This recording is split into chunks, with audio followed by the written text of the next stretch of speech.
Hello guys, ഇന്നത്തെ ദിവസം നമ്മൾ വീഡിയോയ്ക്കകത്ത് നമ്മുടെ വിഷുവിൻ്റെ കുഞ്ഞു കുഞ്ഞു വിശേഷങ്ങളാണ് കേട്ടോ ഷെയർ ചെയ്യുന്നത്. അപ്പോൾ ആദ്യമായിട്ട് ആരെങ്കിലും കാണുന്നുണ്ടെങ്കിൽ ചാനൽ ഇഷ്ടപ്പെടുകയാണെങ്കിൽ ഒന്ന് ലൈക്ക് ചെയ്ത് സബ്സ്ക്രൈബ് ചെയ്ത് കൂടെ മറക്കല്ലേ. അപ്പോൾ തലേ ദിവസം രാത്രി ആയപ്പോഴത്തേക്കും നമ്മൾ കണിയൊക്കെ ഒരുക്കി അങ്ങനെ വെളുപ്പിന് ഒരു 4:30 ആയപ്പോഴത്തേക്കും അങ്ങനെ അച്ചോട്ടൻ കണ്ണൊക്കെ പൊത്തിക്കൊണ്ടുവന്ന് എന്നെ കണി കാണിച്ചിട്ടു. അങ്ങനെ കണിയൊക്കെ കണ്ട് തൊഴുതു ഈ ഒരു വർഷം നല്ലൊരു വർഷമായിരിക്കണം എന്നൊക്കെ പ്രാർത്ഥിച്ചു. അപ്പോൾ ഇങ്ങനെയുള്ള സമയങ്ങളിലാണ് കേട്ടോ നമ്മൾ ചെറുപ്പകാലത്തേക്കൊന്ന് ഓടിപ്പോകുന്നത്. അങ്ങനെയാണെങ്കിൽ അമ്മ കണ്ണ് പൊത്തിക്കൊണ്ടിരും, പിന്നെ എല്ലാവരുടെ കയ്യിൽ നിന്നും കൈനീട്ടം വാങ്ങുന്നത്, അങ്ങനെ ഒത്തിരി ഓർമ്മകളാണ് ഇതിന് പിന്നിലുള്ളത്. കണിയൊക്കെ കണ്ടു കഴിഞ്ഞ് പിന്നെ കുളിച്ചൊരുങ്ങി നേരെ അമ്പലത്തിലേക്ക് പോകണം കേട്ടോ. സ്പെഷ്യൽ ദിവസങ്ങളിൽ അമ്പലത്തിൽ പോകുമ്പോൾ കിട്ടുന്നൊരു വൈബ് ഒന്ന് വേറെ തന്നെയാണല്ലോ. അങ്ങനെ അച്ചോട്ടൻ്റെ വീടിനടുത്ത് ഇഷ്ടം പോലെ അമ്പലങ്ങളുണ്ട് കേട്ടോ.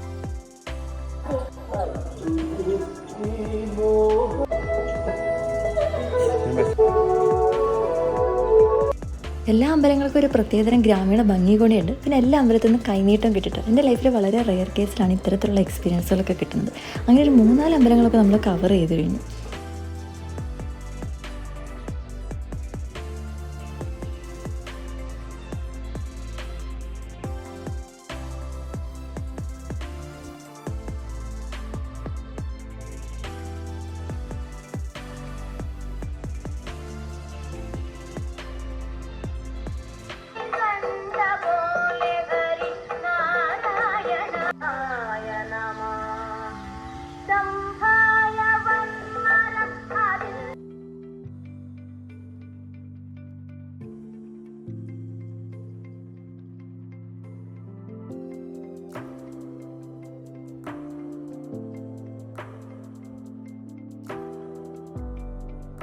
അങ്ങനെ അമ്പലങ്ങളിലൊക്കെ തൊഴുത് കഴിഞ്ഞ് നമ്മൾ നേരെ വീട്ടിലെത്തി. ഞങ്ങൾ വീട്ടിലെത്തിയപ്പോഴത്തേക്ക് അമ്മ ഏകദേശമൊക്കെ പണികൾ ഒതുക്കി വെച്ചിരുന്നു കേട്ടോ. പിന്നെ വളരെ കുഞ്ഞു കുഞ്ഞു പണികളുണ്ടായിരുന്നുള്ളൂ. നമ്മൾ തലേ ദിവസം തന്നെ എല്ലാതും അരിഞ്ഞു നുറുക്കിയൊക്കെ വെച്ചുകൊണ്ട് പണികളൊക്കെ കുറച്ച് എളുപ്പമായിരുന്നു.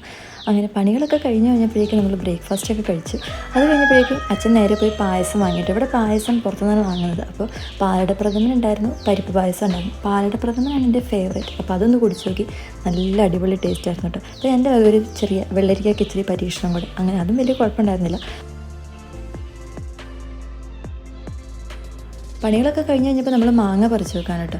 എൻ്റെ കൈകൊണ്ട് മാങ്ങ പറിക്കണം എന്നുള്ളത് ഭയങ്കര ആഗ്രഹമായതുകൊണ്ട് ഒരു മാങ്ങ ഞാനും അവനെ കൈകൊണ്ട് പറിച്ചു. അങ്ങനെ അത് കഴിഞ്ഞ് നമ്മളെല്ലാവരും ചേർന്ന് സദ്യയൊക്കെ വിളമ്പി കേട്ടോ.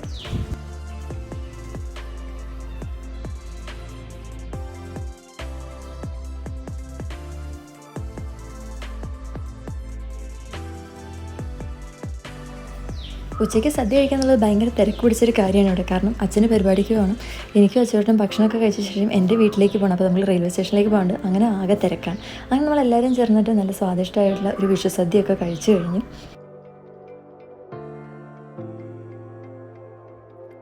അപ്പോഴേക്കും നമുക്ക് പോകാനുള്ള വണ്ടി വന്നിട്ടുണ്ടായിരുന്നു കേട്ടോ. അതുകൊണ്ട് തന്നെ ഇടയ്ക്കുള്ള വീഡിയോസൊക്കെ എടുക്കലൊക്കെ കഷ്ടമായിരുന്നു. അതുകൊണ്ട് തന്നെ എടുക്കാൻ പറ്റിയില്ലെന്ന് തന്നെ പറയാം. അങ്ങനെ വണ്ടിയിൽ കയറി നമ്മൾ നേരെ ആലുവ റെയിൽവേ സ്റ്റേഷനിലേക്ക് എത്തിയിട്ടോ. പോകുന്ന വഴിക്ക് ബ്ലോക്ക് കിട്ടാത്തത് കൊണ്ട് ട്രെയിൻ കിട്ടിയെന്നൊക്കെ പറയാം. കൃത്യസമയത്താണ് കേട്ടോ നമ്മൾ വന്നിറങ്ങിയത്.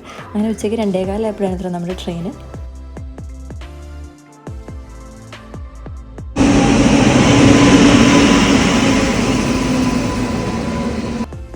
അങ്ങനെ നമ്മൾ നേരെ ട്രെയിനിൽ കയറി. ഇങ്ങനെയുള്ള ചില സമയങ്ങളിലാണ് കേട്ടോ കുറച്ച് അടുത്തു നിന്നൊക്കെ കല്യാണം കഴിച്ചിരുന്നെങ്കിലൊക്കെ തോന്നിപ്പോകുന്നത്.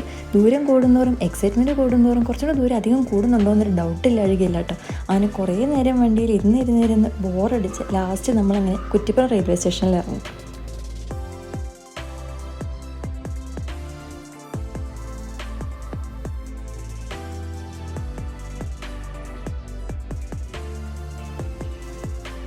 റെയിൽവേ സ്റ്റേഷനിൽ ഇറങ്ങി പുറത്തേക്ക് എത്തിയപ്പോഴേക്കും അച്ഛനും അമ്മയൊക്കെ കൂട്ടാൻ വന്നിട്ടുണ്ടായിരുന്നു കേട്ടോ. കുറേ കാലത്തിന് ശേഷമാണ് അച്ഛനും അമ്മയും ഒക്കെ കാണുന്നത്. അപ്പോൾ ഒരു പ്രത്യേകതരം എക്സൈറ്റ്മെൻറ്റാണ്. ആ സന്തോഷം പറഞ്ഞറിയിക്കാൻ കഴിയില്ല. കല്യാണം കഴിച്ചവർക്കൊക്കെ അത് പെട്ടെന്ന് തന്നെ മനസ്സിലാവും കേട്ടോ. അതിനുശേഷം നമ്മൾ നേരെ വീട്ടിലേക്ക് പോവാണ്. അപ്പോൾ ഇവിടെ നിന്നുള്ള ഈ റോഡ് പണികളുടെ കഥകളും വീഡിയോസൊക്കെ കുറേ കണ്ടിട്ടുണ്ട്. കുറേ കാലത്തിന് ശേഷം ഇതൊക്കെ നേരിട്ട് കാണുമ്പം പോകുന്ന റൂട്ടൊന്നും സത്യം പറഞ്ഞാൽ മനസ്സിലാകാത്തൊരവസ്ഥയാണ് കേട്ടോ. ഓരോ തവണ വരുമ്പോഴും റോഡുകൾക്കൊക്കെ ഓരോ മുഖങ്ങളും വഴികളുമാണ് കേട്ടോ. അങ്ങനെ നമ്മൾ നമ്മുടെ വീടിൻ്റെ അടുത്തേക്ക് എത്തിയിട്ടോ. ഇവിടെ പുതിയൊരു ടോൾ ഗേറ്റൊക്കെ വന്നിട്ടുണ്ട്. അങ്ങനെ വീട്ടിൽ ചെന്നിറങ്ങിയപ്പോഴേക്കും ഞങ്ങളെയും കാത്തേതായാലും അമ്മമ്മയും അനിയത്തിയൊക്കെ കാത്തിക്കുന്നുണ്ട് കേട്ടോ. അങ്ങനെ പിന്നെ ക്യാമറ ഓണാക്കി പിടിച്ചുകൊണ്ട് എല്ലാവർക്കും ചെറിയൊരു നാണമൊക്കെ ഉണ്ട്.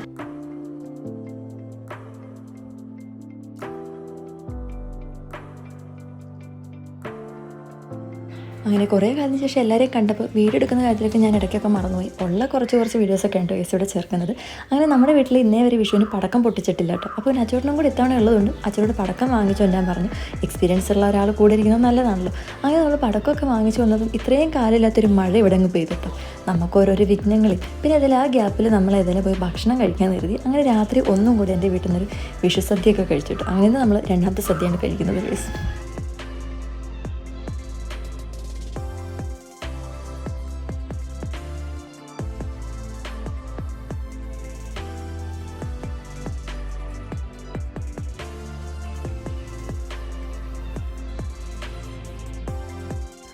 കല്യാണം കഴിഞ്ഞതോടുകൂടി ഇവന് 2 ജില്ലകളിൽ സദ്യ കഴിക്കാൻ പറ്റുന്നൊരവസ്ഥയിലാണ് ഗൈസ് ഞാനുള്ളത്. അങ്ങനെ സദ്യയൊക്കെ കഴിച്ച് കഴിഞ്ഞപ്പോഴേക്കും മഴ ലേശം തോർന്നു. അപ്പോൾ പിന്നെ ഒട്ടും വൈകിച്ചില്ല, എല്ലാവരും ചെറിയ രീതിയിലൊക്കെ അങ്ങനെ പടക്കങ്ങൾ കത്തിക്കാൻ തുടങ്ങി.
ഒരെണ്ണം തീർന്നു പോയി.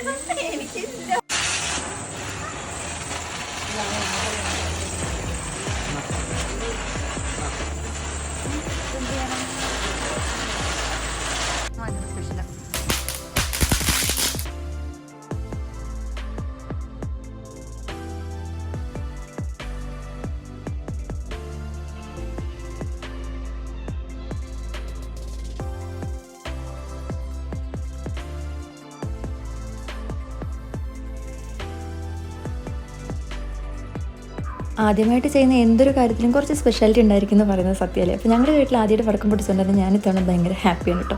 അപ്പോൾ എല്ലാവരും കൂടി ഇങ്ങനെയൊക്കെ ആഘോഷിക്കാൻ കഴിഞ്ഞാൽ ഭയങ്കര ഒരു പ്രത്യേക സന്തോഷമാണ് ഇത്തവണത്തെ വിഷുവിന് തോന്നിയിട്ടുള്ളത്. അപ്പോൾ നമ്മുടെ പടക്കം പൊട്ടിക്കലൊക്കെ കഴിഞ്ഞു. അപ്പോൾ വീഡിയോ ഇഷ്ടപ്പെട്ടിട്ടുണ്ടെങ്കിൽ ഒന്ന് ലൈക്ക് ചെയ്ത് കൂടെ മറക്കല്ലേ. ബൈ.